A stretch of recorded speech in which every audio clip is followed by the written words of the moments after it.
ഭരണകൂടത്തെ കുറ്റം പറയലും ആ ജനതയെ കുറ്റം പറയലും രണ്ടും രണ്ടാണ്. രാഹുൽ ഗാന്ധി ഇപ്പോൾ അറിഞ്ഞുകൊണ്ട് ചെയ്യുന്നത് ജനതയെ കുറ്റം പറയുക എന്നുള്ളതാണ്. രാഹുൽ ഗാന്ധിക്ക് ഈ ഒരു ന്യായവുമില്ല. കാരണം അന്ന് അടിയന്തരാവസ്ഥ ഒരു ന്യായമായിരുന്നു, ഇന്ന് ആ ന്യായമില്ല. രാഹുൽ ഗാന്ധിയോട് ഒരു ചോദ്യം ഒരു 10 മിനിറ്റ് കഴിയുമ്പോൾ അടുത്ത ആൾ ആവർത്തിച്ചു എന്ന് വെച്ചോ, ഉത്തരം മാറിപ്പോയി. കേരളത്തിലിരിക്കുന്ന ഒരാൾ പഞ്ചാബിൽ തലപ്പാവ് വെച്ചതിന് ഒരുത്തിനെ തൂക്കിക്കൊന്നു എന്ന് പറഞ്ഞു കഴിഞ്ഞാൽ ചുമ്മാ അങ്ങ് വിശ്വസിക്കും. അപ്പോൾ ജനഹിതത്തിന് പണ്ടും ഇന്നും 10 പൈസ അവരുടെ ഇല്ല, പക്ഷേ ഒരു വഴിപാടായിട്ട് ഇങ്ങനെ ഇറക്കിക്കൊണ്ടിരിക്കും, എന്തോ മഹാകാര്യം എന്നുള്ള മട്ടിൽ. താടിയും തലപ്പാവും ഉള്ളൊരു രൂപം, ഇതാണ് മലയാളിക്ക് സർദാർജി. കുറേ ദൈവങ്ങളുടെ പടം കൊണ്ടുവന്നു. ആ ദൈവങ്ങൾ മുഴുവൻ കോൺഗ്രസ്സുകാരാണ്, അവരെല്ലാം കൈപ്പത്തി ഇങ്ങനെ പിടിച്ചിട്ടുണ്ട് എന്ന് പറഞ്ഞു.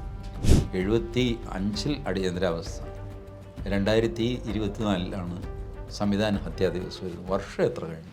ടി.ജി. രാഹുൽ ഗാന്ധി വീണ്ടും അടുത്ത വിദേശ സന്ദർശനം അമേരിക്കയിലാണ്. സ്വാഭാവികമായിട്ടും സ്ഥിരമായിട്ട് ചെയ്യാറുള്ളതുപോലെ അവിടെ ചെന്ന് ഇന്ത്യയെ കുറ്റം പറയലാണ് പൊതുവായുള്ള ഒരു അജണ്ട. ഇപ്പോൾ പുതുതായി പറഞ്ഞിരിക്കുന്നത് ഇന്ത്യയിൽ റിലീജിയസ് ഫ്രീഡം ഇല്ല. ഒരു സിഖുകാരൻ അവൻ്റെ തലപ്പാവ് വെക്കാൻ വേണ്ടി യുദ്ധം ചെയ്യുന്ന അവസ്ഥയിലാണ്. അങ്ങനെയൊക്കെ ഓരോ കാര്യങ്ങളാണ് ഇപ്പോൾ രാഹുൽ ഗാന്ധി പറഞ്ഞുകൊണ്ടിരിക്കുന്നത്. അത് സ്ഥിരമായിട്ടുള്ള അജണ്ടയുടെ ഭാഗമാണെന്നാണ് എല്ലാവരും പറയുന്നത്. BJP അതിനെതിരെ ശക്തമായി പ്രതികരിക്കുന്നുണ്ട്. എന്താണ് ഈ രാഹുൽ ഗാന്ധി ഇതുകൊണ്ട് അർത്ഥമാക്കുന്നത്?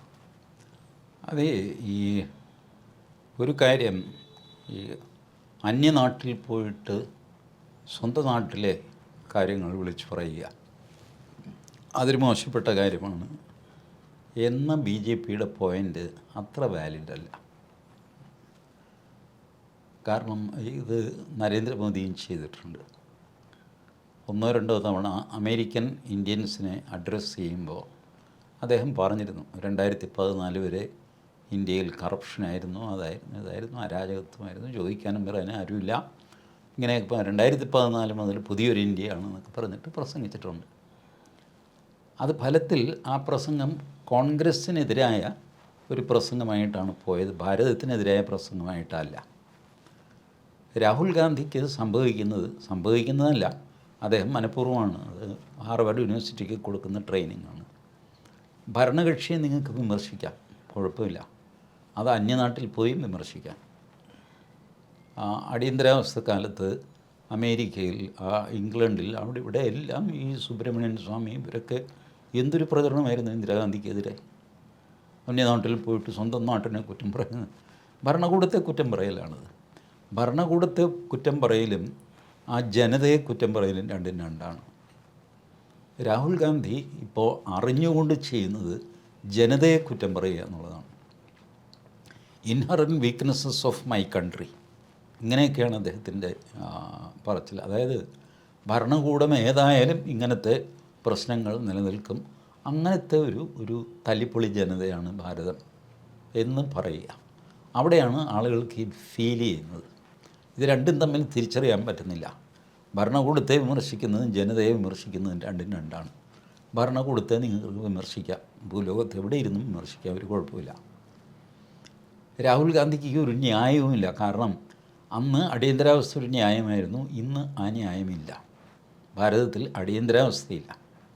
മാത്രമല്ല, അതിന് പറയുന്ന ഉദാഹരണങ്ങൾ ഈ തലപ്പാവ് കെട്ടാനായിട്ട് തടസ്സമുണ്ട് എന്നൊക്കെ പറയുന്നു. ആരെങ്കിലും വിശ്വസിക്കുകയോ ഈ സാധനമില്ല. ബട്ട് ബേസിക് ട്രെയിനിങ് അദ്ദേഹത്തിന് കിട്ടുന്നത് ഹാർവാർഡ് യൂണിവേഴ്സിറ്റി, കേംബ്രിഡ്ജ് യൂണിവേഴ്സിറ്റി, അവരാണ് ഈ വാക്കുകളൊക്കെ വായിൽ തിരികെ കൊടുക്കുന്നത്.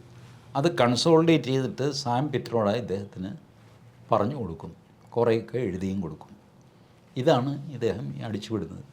രണ്ടാമത് ഇതേ ചോദ്യം ചോദിച്ചു കഴിഞ്ഞാൽ ഇതേ ഉത്തരം കിട്ടില്ല. ശ്രദ്ധിച്ചിട്ടുണ്ടോ? അതെ. രാഹുൽ ഗാന്ധിയോട് ഒരു ചോദ്യം ഒരു 10 മിനിറ്റ് കഴിയുമ്പോൾ അടുത്ത ആൾ ആവർത്തിച്ചു എന്ന് വെച്ചോ, ഉത്തരം മാറിപ്പോകും. കാരണം ആദ്യം പറഞ്ഞ ഉത്തരം അങ്ങനെ മറന്നു കഴിഞ്ഞു. ഇതാണ് രാഹുൽ ഗാന്ധിയുടെ പ്രശ്നം. അതുകൊണ്ടാണ് അദ്ദേഹത്തിൻ്റെ നരേറ്റീവ് ക്ലിക്കാവാത്തത്. പക്ഷേ ചില സ്ഥലത്തൊക്കെ അത് അപൂർവം ഇതുപോലെ പൊട്ടന്മാർ ധാരാളം ഉണ്ടല്ലോ. 140 കോടി ജനങ്ങളിൽ ഒരു 10% ബുദ്ധിശൂന്യരുണ്ടെന്ന് വയ്ക്കുക. അപ്പോൾ തന്നെ എത്രയായി? 14 കോടിയായി. നിസ്സാരമല്ല 14 കോടി വോട്ടർമാരെന്ന് പറയുന്നത്. അപ്പോൾ ബുദ്ധിശൂന്യരുടെ ഒരു കോൺസ്റ്റിറ്റ്യുവൻസി എല്ലാ രാജ്യത്തും ഉണ്ട്, നമുക്കുമുണ്ട്. അവർ ഈ രാഹുൽ ഗാന്ധിയുമായിട്ട് ക്ലിക്ക് ചെയ്യും. കേരളത്തിലിരിക്കുന്ന ഒരാൾ പഞ്ചാബിൽ തലപ്പാവ് വെച്ചതിനൊരുത്തിനെ തൂക്കിക്കൊന്നു എന്ന് പറഞ്ഞു കഴിഞ്ഞാൽ ചുമ്മാ അങ്ങ് വിശ്വസിക്കും. എവിടെ വെരിഫൈ ചെയ്യാനാണ്? കേരളത്തിലെ ആളുകളുടെ ഒരു പ്രശ്നം എന്താണെന്ന് വെച്ചാൽ ഒരുപാട് പേർക്കുള്ള ഇത് അറിയാവുന്നവരുണ്ട്, അവരും മിണ്ടാതിരിക്കും. അറിഞ്ഞുകൂടാത്തവരാണ് ബഹളം വയ്ക്കുന്നവർ. അവർക്ക് അറിഞ്ഞുകൂടാത്തതെന്ന് വെച്ചാൽ അവർ കേരളത്തിന് പുറത്ത് പോയിട്ടില്ല. പോയെങ്കിൽ തന്നെ അവർ ഗൾഫിലും അമേരിക്കയിലും ഒക്കെ പോകും. അല്ലാതെ ഭാരതം ഒന്ന് കണ്ടിട്ടുള്ള ആളുകൾ കേരളത്തിൽ വളരെ കുറവാണ്. സ്വാമി വിവേകാനന്ദൻ ഒരിക്കലും പറഞ്ഞിരുന്നു, എൻ്റെ കയ്യിൽ പണമുണ്ടെങ്കിൽ ഞാൻ ചെയ്യാൻ പോകുന്നൊരു കാര്യം ഓരോ ഭാരതീയനെയും ഭാരതം ഒന്ന് ചുറ്റിക്കാണിക്കും, ട്രെയിനിൽ കൊണ്ടുപോയിട്ട്. അങ്ങനെ ചെയ്ത് കഴിയുമ്പോൾ തന്നെ നിങ്ങളുടെ കാഴ്ചപ്പാട് മാറും. അപ്പോൾ ഇവർക്ക് ഈ പഞ്ചാബ് എന്താണെന്നറിയില്ല, സർദാർജി എന്താണെന്നറിയില്ല, തലപ്പാവ് എന്താണെന്നറിയില്ല. പണ്ട് തമാശയ്ക്ക് യേശുദാസിൻ്റെ അസാധു എന്ന് പറഞ്ഞിട്ടൊരു കാർട്ടൂൺ മാഗസിൻ ഇറങ്ങുമായിരുന്നു അദ്ദേഹം ഉള്ള കാലത്ത്. അദ്ദേഹം കാർട്ടൂണിസ്റ്റ് ആയിരുന്നില്ല. ഈ അസാധുവിൽ ഒരിക്കൽ അദ്ദേഹം തമാശയ്ക്ക് എഴുതിയിരുന്നു, ജനയുഗം CPIയുടെ പത്രം കൊല്ലത്തുനിന്ന് ഇറങ്ങുന്നതാണ്. കാമ്പിശ്ശേരി കരുണാകരനാണ് പത്രാധിപർ. അപ്പോൾ ജനയുഗത്തിന് പണ്ടും ഇന്നും 10 പൈസ അവരുടെ ഇല്ല, പക്ഷേ ഒരു വഴിപാടായിട്ട് ഇങ്ങനെ ഇറക്കിക്കൊണ്ടിരിക്കും, എന്തോ മഹാകാര്യം എന്നുള്ള മട്ടിൽ. അപ്പോൾ അന്ന് സ്വരൺ സിംഗ് വിദേശകാര്യമന്ത്രിയോ അങ്ങനെ എന്തോ ആയി. അപ്പോൾ അന്ന് ബ്ലോക്ക് എടുത്തിട്ടാണ് അച്ചടിക്കുന്നത്. ഒരു ബ്ലോക്കിന് 2 രൂപ കൊടുക്കണം. ഫോട്ടോ കൊണ്ടുപോയി ബ്ലോക്കാക്കിയിട്ട് ആ ബ്ലോക്കിൽ മഷി പുരട്ടിയാണ് ഇത് അച്ചടിക്കുന്നത്. 2 രൂപ അതില്ല കയ്യിൽ. അപ്പോൾ കാമ്പിശ്ശേരി പറഞ്ഞു, എടാ ആ മിൽഖാ സിംഗിൻ്റെ ഒരു പടം ഇരിപ്പില്ലേ, അതെടുത്ത് കൊടുക്കുക. അപ്പോൾ എൻ്റെ ചേട്ടാ അത് മലയാളിക്ക് എവിടെ ഇത് തിരിച്ചറിയാൻ? മിൽഖാ സിംഗ് ഒളിമ്പിക്സിൽ 4ാം സ്ഥാനം കിട്ടിയ ആളാണ്, കാര്യം ശരി. പക്ഷേ ആൾ സർദാർജിയാണ്. സ്വരൺ സിംഗ് വിദേശകാര്യമന്ത്രിയായി, ആൾ സർദാർജിയാണ്. ഈ സർദാർജിയെ ഒന്നും മലയാളിക്ക് തിരിച്ചറിയാൻ വയ്യ. അതുകൊണ്ട് ഒറ്റ ബ്ലോക്ക് മതി എല്ലാ സർദാർജിക്കും. അങ്ങനെ പിന്നീട് സെയിൽ സിംഗ് പ്രസിഡൻ്റ് ആയപ്പോഴും ഇതേ ബ്ലോക്ക് ഉപയോഗിച്ചു. അങ്ങനെ മൻമോഹൻ സിംഗ് പ്രധാനമന്ത്രി ആയപ്പോഴും ജനഹിതത്തിൻ്റെ കയ്യിൽ ഒരു സർദാർജിയുടെ ഫോട്ടോ ഉണ്ട്. ഇത് തിരിച്ചറിയാൻ പറ്റില്ല. താടിയും തലപ്പാവും ഉള്ളൊരു രൂപം, ഇതാണ് മലയാളിക്ക് സർദാർജി. അല്ലാതെ ഇവർ തമ്മിൽ തിരിച്ചറിയാനുള്ള ഒരു എന്ന് വെച്ചാൽ പഞ്ചാബിൽ പോയിട്ടില്ല, ഡൽഹിയിൽ പോലും പോയിട്ടില്ല. സർദാർജിമാരുള്ള സ്ഥലത്തൊന്ന് പോകണ്ടേ, അവരെ കാണണ്ടേ? ഒരു സർദാർജിയും വേറെ സർദാർജിയും തിരിച്ചറിയുന്ന എങ്ങനെ? താടിയുണ്ട്, തലപ്പാവും ഉണ്ട്, ചിലർക്ക് കണ്ണാടിയുണ്ട്, ചിലർക്ക് കണ്ണാടിയില്ല. ഇതാണ് സർദാർജിമാരുടെ രൂപം.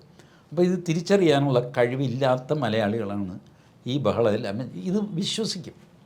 തലപ്പാവ് വെച്ചതിന് പഞ്ചാബിലെ പണ്ഡർപൂറിൽ ഒരുത്തനെ വെട്ടിക്കൊന്നു എന്ന് പറഞ്ഞാൽ മതി. ഈ പണ്ഡർപൂർ എന്ന സ്ഥലം പഞ്ചാബിലാണോ മഹാരാഷ്ട്രയിലാണോ എന്ന് പോലും ഇവിടെ അറിയില്ല. എല്ലാവരും കൂടെ അങ്ങ് ബഹളം തുടങ്ങും. അപ്പം ഇങ്ങനെ പൊട്ടന്മാരുടെ ഒരു ഗാങ്, അവരുടെ ഒരു കോൺസ്റ്റിറ്റ്യുവൻസി രാഹുൽ ഗാന്ധിക്കുണ്ട്. അതുകൊണ്ട് രാഹുൽ ഗാന്ധി പറയുന്ന ചില കാര്യങ്ങളൊക്കെ അവിടെ ഇവിടെയൊക്കെ ഏശുകയൊക്കെ ചെയ്യും. ബട്ട് ഒരു ഇൻ്റലിജൻറ്റ് ഡിബേറ്റിൽ രാഹുൽ ഗാന്ധി പരാജയപ്പെടും. കങ്കണ റണാവത്ത് രാഹുൽ ഗാന്ധിയെ ഈ മയക്കുമരുന്ന് ടെസ്റ്റ് ചെയ്യണം എന്ന് പറഞ്ഞു, ഡ്രഗ് ടെസ്റ്റ് നടത്തണം. സ്പോർട്സ്മാൻമാരെയൊക്കെ ടെസ്റ്റ് ചെയ്യുമല്ലോ, ഡോപ്പിംഗ് അവർ ഓടുന്നതിന് മുമ്പ് അവർ മെഡിക്കൽ ടെസ്റ്റ് നടത്തി, ഇവൻ വല്ല സാധനം അടിച്ച് കയറ്റിയിട്ടാണോ ഈ ഓടുന്നതെന്നറിയാൻ. അപ്പോൾ അങ്ങനത്തെ ടെസ്റ്റ് നടത്തണം എന്ന് പറഞ്ഞു. എന്താ കാര്യമെന്ന് ചോദിച്ചപ്പോൾ കങ്കണ റണാവത്ത് പറഞ്ഞു, അദ്ദേഹം ലോക്സഭയിൽ എന്താ കാണിച്ചു കൂട്ടിയത്? കുറേ ദൈവങ്ങളുടെ പടം കൊണ്ടുവന്നു. ആ ദൈവങ്ങൾ മുഴുവൻ കോൺഗ്രസ്സുകാരാണ്, അവരെല്ലാം കൈപ്പത്തി ഇങ്ങനെ പിടിച്ചിട്ടുണ്ട് എന്ന് പറഞ്ഞിട്ടിരുന്ന് കഴിഞ്ഞിട്ട് ഇതുവരെ നടന്നതൊക്കെ ഒരു അത്ഭുതം എന്നുള്ള മട്ടിൽ കണ്ണും തുറിച്ച് ഇങ്ങനെ ഒരു ഇരിപ്പിരുന്നു. അത് കണ്ടപ്പോൾ എനിക്ക് മനസ്സിലായി ഇദ്ദേഹം മറ്റെന്തോ സാധനം ഉപയോഗിച്ചിട്ടുണ്ട്. അതിൻ്റെ ഊർജത്തിലാണ് ഈ അടിച്ചത്. അടിച്ചു കഴിഞ്ഞാൽ ഊർജം തീർന്നു. പിന്നെ ഇദ്ദേഹത്തെ ഒന്നിനും കൊള്ളില്ല, വേറെ ആരെങ്കിലും താങ്ങി പിടിച്ച് വേണം പുറത്തേക്ക് കൊണ്ടുപോകാൻ. ഇതാണ് ആ മനുഷ്യൻ്റെ അവസ്ഥ. ആ മനുഷ്യനെ വെച്ചിട്ടാണ് ഇവർ കളിക്കുന്നത്. പക്ഷേ അവർക്ക് വേറെ ആളില്ല. ഈ മല്ലികാർജ്ജുൻ ഖർഗെ വയസ്സുകാലത്ത് ഇതുപോലെ ഡ്രഗ് എന്തെങ്കിലും കയറ്റിയിട്ട് ഇങ്ങനെ ചെയ്യണമെന്ന് പറഞ്ഞാൽ അങ്ങനെ പറ്റില്ല എന്ന് പറയും. കോൺഗ്രസ്സിൽ വേറെ ആളില്ല, അക്സെപ്റ്റബിലിറ്റി വേറെ ആർക്കുമില്ല. ഈ നെഹ്റു കുടുംബം വേണമല്ലോ അവർ. അങ്ങനെ ചെയ്യുന്നതാണ്. അതിൻ്റേതായൊരു ഗുണമൊക്കെ ഉണ്ട് കേട്ടോ. ഞാനീ പറഞ്ഞ പൊട്ടന്മാരുടെ ഗാങ്, ഒരു കോൺസ്റ്റിറ്റ്യുവൻസി അങ്ങനെ പറയുന്നതൊക്കെ വലിയ കാര്യമാണെന്ന് വിചാരിച്ചിരിക്കും. അതല്ലാതെ ഒരു ഇതില്ല, ഒരു റീച്ചൊന്നും ഇതുകൊണ്ട് കിട്ടാൻ പോകുന്നില്ല. ഈ സിഖുകാർക്ക് ഇങ്ങനെ പറയുമ്പോൾ സിഖുകാരെ ഏറ്റവും കൂടുതൽ കൂട്ടക്കൊല നടത്തിയ ഒരു സംഘടനയുടെ ഭാഗമായിട്ടിരുന്നിട്ടാണ് രാഹുൽ ഗാന്ധി ഇത് പറയുന്നത്. ഈ ആ നരേറ്റീവ് കൊണ്ടുവരാൻ ഭാരതത്തിൽ അന്നത്തെ പ്രതിപക്ഷവും പരാജയപ്പെട്ടു, ഇന്ന് ഭരണകക്ഷിയായിട്ടിരിക്കുന്നവരും പരാജയപ്പെട്ടു. എത്ര കാലത്തിന് ശേഷമാണ് സംവിധാൻ ഹത്യാ ദിവസ് കൊണ്ടുവന്നത്? 75 അടിയന്തരാവസ്ഥ, 2024 സംവിധാൻ ഹത്യാ ദിവസ് വരുന്നത്. വർഷം എത്ര കഴിഞ്ഞു? ഇതിനിടയ്ക്ക് ഇപ്പോൾ 2-3 തലമുറ മാറിപ്പോയി. ഇപ്പോൾ അടിയന്തരാവസ്ഥ എന്ന് പറഞ്ഞാൽ ആർക്കും ഒന്നും അറിയില്ല. അപ്പോൾ അടിയന്തരാവസ്ഥയുടെ സ്മരണ നിലനിർത്താനോ ഒക്കെയുള്ള ബോധപൂർവമായൊരു ശ്രമമുണ്ടെങ്കിൽ മാത്രമേ ആ നരേറ്റീവ് ഇങ്ങനെ ആൾക്കാരുടെ മനസ്സിൽ നിൽക്കുകയുള്ളൂ. അതിപ്പുറത്തെ പരാജയവും കൂടെയാണ്. അതേസമയം കോൺഗ്രസ് അവർ ഒന്നും ചെയ്തിട്ടില്ല, നിഷ്കളങ്കന്മാരാണ് എന്ന് ഭാവിക്കാനും തുടങ്ങി. ഇതൊക്കെ സംഭവിച്ചതാണ്. ശരിക്കും പറഞ്ഞാൽ BJPയുടെ ക്ലോസ് ദോസ്തായിട്ട് ശിവസേന കഴിഞ്ഞാൽ രണ്ടാമത് നിന്നത് ശിരോമണി അകാലിദളാണ്. എത്ര വർഷം അവർ BJPയുടെ കൂടെ ഉറച്ചു നിന്ന്. ഇപ്പോൾ ഈ കർഷക സമരം വന്നപ്പോൾ നിവൃത്തികേട് കൊണ്ട് അപ്പുറത്തേക്ക് പോയതാണ്. നിവൃത്തികേട് കൊണ്ടാണ്. അവരും ക്യാബിനറ്റിൽ ഈ കാർഷിക ബില്ലിനെ പിന്തുണച്ചവരാണ്. പക്ഷേ പൊതുവേ സമരത്തിൻ്റെ അന്തരീക്ഷം മാറിയെന്ന് കണ്ടപ്പോൾ അവരും മാറിയതാണ്. അല്ലാതെ വേറെ വിരോധമൊന്നും ഉണ്ടായിട്ട് മാറിയതല്ല. അതാണ് സിഖുകാരുടെ ചരിത്രം. അപ്പോൾ കോൺഗ്രസ് സിഖുകാരോട് എന്ത് ചെയ്തു എന്ന് സിഖുകാരെ പറഞ്ഞ് മനസ്സിലാക്കാൻ ആളില്ലാതെ പോയി. ആ പഴുതിൽ കോൺഗ്രസ്സുകാർ രക്ഷപ്പെട്ട് കളഞ്ഞു. ഇതാണ് സംഭവിച്ചത്. ഒരു തരം പ്രൊവിഡൻഷ്യൽ എസ്കേപ്പായിരുന്നു. ഒരു ദൈവത്തിൻ്റെ കൈ എന്നൊക്കെ പറയുന്ന പോലെ ചരിത്രത്തിലെ വലിയൊരു മഹാഭാവത്തിൽ നിന്ന് കോൺഗ്രസ് അങ്ങനെ രക്ഷപ്പെട്ട് കളയുക. അതാണ് കോൺഗ്രസ് വല്ലാത്ത ഡിഫെൻസീവിലാണ്. ഇപ്പോഴും അടിയന്തരാവസ്ഥയുടെ കാര്യം പറയുമ്പോൾ അവർ വല്ലാതെ ഡിഫെൻസീവിലാകും, പെട്ടെന്ന് വിഷയം മാറ്റും.